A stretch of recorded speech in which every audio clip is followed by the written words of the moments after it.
In this video, I'm going to show you how to do the wallpaper trend that is on TikTok. So I'm going to open up TikTok on my phone and type in wallpaper trend and just give you an example of what this looks like. So it turns your photographs into an abstract piece of work that you can use for your phone wallpapers. So to do this, what you have to do first of all is download an app. So let's go to our Google Play Store and type in Dream by Wombo Wallpapers, and you will see this is the app that you want to download to be able to use this feature. So let's install this and find out how it works. So you can sign in if you've already used this app before or create an account. I'm just going to hit try it out without creating any account. I'm just going to exit out of this advertisement that has just popped up, and I'm going to hit the plus symbol in the bottom middle of the screen. Now, as you can see here, you can choose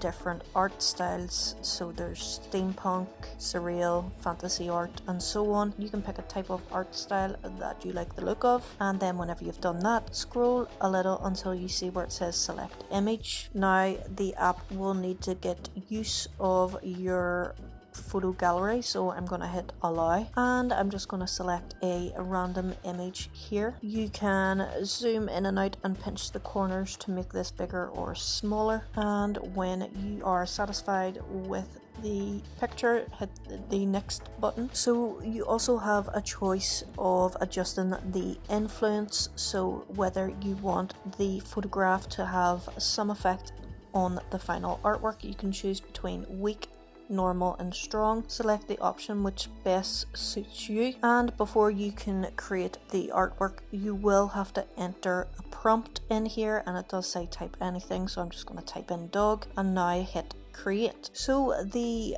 app will now start working to adjusting your photograph into an abstract piece of art. I'll show you the final product. So I played around a little and got the one that I prefer, and when you want to use this for your wallpaper, all you have to do is hit the download button, which is the button in the top right, and tap on set as phone background, and that's basically all there is to it. I hope you find this video helpful. Thank you for watching. Until next time, peace.